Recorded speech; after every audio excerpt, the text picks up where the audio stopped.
ಇವತ್ತಿನ ವಿಡಿಯೋದಲ್ಲಿ vegetable rice ಈ ರೆಸ್ಟೋರೆಂಟಲ್ಲಿ ತುಂಬ ಈಸಿ ಪ್ರೊಸೆಸ್ಸಲ್ಲಿ ಹೇಗೆ ಟೇಸ್ಟಿಯಾಗಿ ಮಾಡ್ತಾರೆ ಅಂತ ತಿಳಿಸ್ಕೊಡ್ತೀನಿ. ಬನ್ನಿ ಶುರು ಮಾಡೋಣ.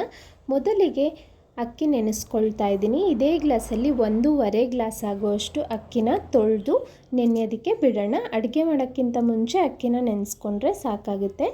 ಈಗ ಮಿಕ್ಸಿ ಜಾರ್ಗೆ 3 ಹಸಿಮೆಣಸಿನ್ಕಾಯಿ, 1 ಇಂಚು ಶುಂಠಿ, ದೆಸಳು ಬೆಳ್ಳುಳ್ಳಿ, ಅರ್ಧ ಹಿಡಿ ಆಗುವಷ್ಟು ಕೊತ್ತಂಬರಿ, ಅರ್ಧ ಹಿಡಿ ಆಗುವಷ್ಟು ಪುದೀನ, 1 ಇಂಚು ಚಕ್ಕೆ, 2 ಲವಂಗ, ಒಂದು ಅರ್ಧ ಈರುಳ್ಳಿ ಹಾಕಿ ಗ್ರೈಂಡ್ ಮಾಡಿ ಪಕ್ಕಕ್ಕಿಡಿ. ಈಗ ಕುಕ್ಕರ್ನ ಇಟ್ಟು 4ರಿಂದ 5 ಸ್ಪೂನ್ ಆಗುವಷ್ಟು ಎಣ್ಣೆ ಹಾಕಿದ್ದೀನಿ. ಪಲಾವ್ ಸಾಮಾನು ಏನೇನಿದೆ ಎಲ್ಲ ಹಾಕ್ಕೊಳ್ಳಿ. ನಾನಿಲ್ಲಿ ಪಲಾವ್ ಎಲೆ, 1 ಸ್ಪೂನ್ ಸೋಂಪು, ಚಕ್ಕೆ, ಲವಂಗ ಹಾಕ್ಕೊಂಡು ಒಂದು 30 ಮಿನಿಟ್ಸ್ ಬಿಡೋಣ.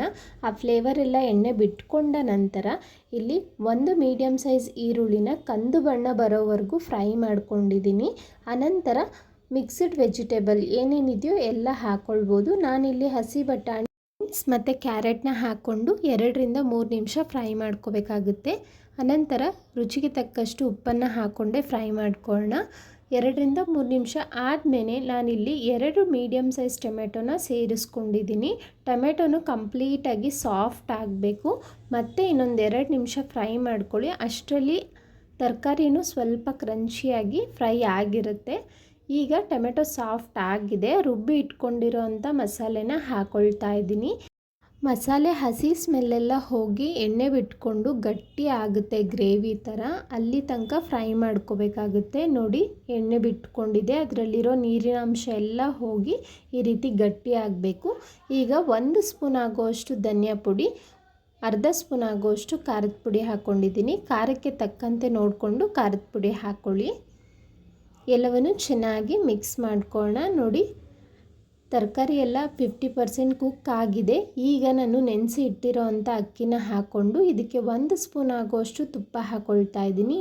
ನಾನು ಅಕ್ಕಿಗೆ ಹಾಕೋದ್ರಿಂದ ಫ್ಲೇವರ್ ತುಂಬಾ ಚೆನ್ನಾಗಿರುತ್ತೆ. ಒಂದು ಸಲ ಹೀಗೆ ಟ್ರೈ ಮಾಡಿ.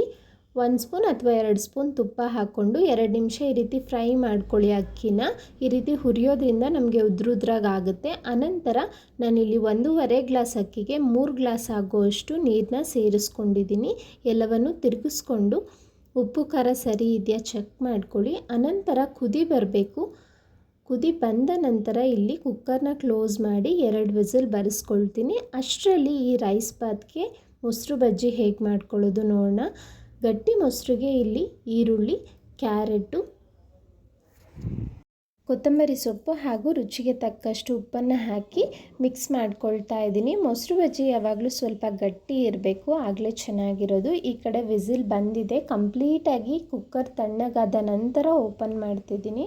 ಮಸಾಲೆ ಎಲ್ಲ ಒಂದು ಸ್ವಲ್ಪ ಮೇಲಿರೋದ್ರಿಂದ ನಿಧಾನಕ್ಕೆ ಮಿಕ್ಸ್ ಮಾಡ್ಕೊಳ್ಳಿ. ಪರ್ಫೆಕ್ಟಾಗಿ ಆಗಿತ್ತು. ಯಾವುದೇ ರೀತಿ ಎಕ್ಸ್ಟ್ರಾ ಪೌಡರ್ಸ್ ಬೇಕಾಗಿಲ್ಲ. ಹಾಗಾಗಿ ಇದೇ ಸ್ಟೆಪ್ಸ್ನ ಫಾಲೋ ಮಾಡಿ ಟ್ರೈ ಮಾಡಿ, ತುಂಬ ಟೇಸ್ಟಿಯಾಗಿ ಬರುತ್ತೆ. ಹಾಗೆ ನಾನು ಹಲವಾರು ರೀತಿಯ ಲಂಚ್ ಬಾಕ್ಸ್ ರೆಸಿಪಿನ ನನ್ನ ಚಾನಲ್ನಲ್ಲಿ ಶೇರ್ ಮಾಡಿದ್ದೀನಿ. ಇಂಟ್ರೆಸ್ಟ್ ಇರೋರು ಚೆಕ್ ಮಾಡಿ. ಮೊದಲನೇ ಸಾರಿ ಸವಿ ಕಿಚನ್ ಕನ್ನಡನ ನೋಡ್ತಿರೋರು ಪ್ಲೀಸ್ ಸಬ್ಸ್ಕ್ರೈಬ್ ಮಾಡೋದನ್ನು ಮರಿಬೇಡಿ. ಇವತ್ತಿನ ವಿಡಿಯೋ ಇಷ್ಟ ಆಯಿತು ಅಂದ್ಕೊಳ್ತೀನಿ. ನೀವು ಟ್ರೈ ಮಾಡಿ, ಹಾಗೆ ಹೇಗಿತ್ತು ಅಂತ ಕಮೆಂಟ್ ಮಾಡಿ. ಇವತ್ತಿನ ವಿಡಿಯೋ ಇಷ್ಟ ಆಗಿದ್ದರೆ ಲೈಕ್, ಶೇರ್, ಸಬ್ಸ್ಕ್ರೈಬ್ ಮಾಡಿ. Thank you.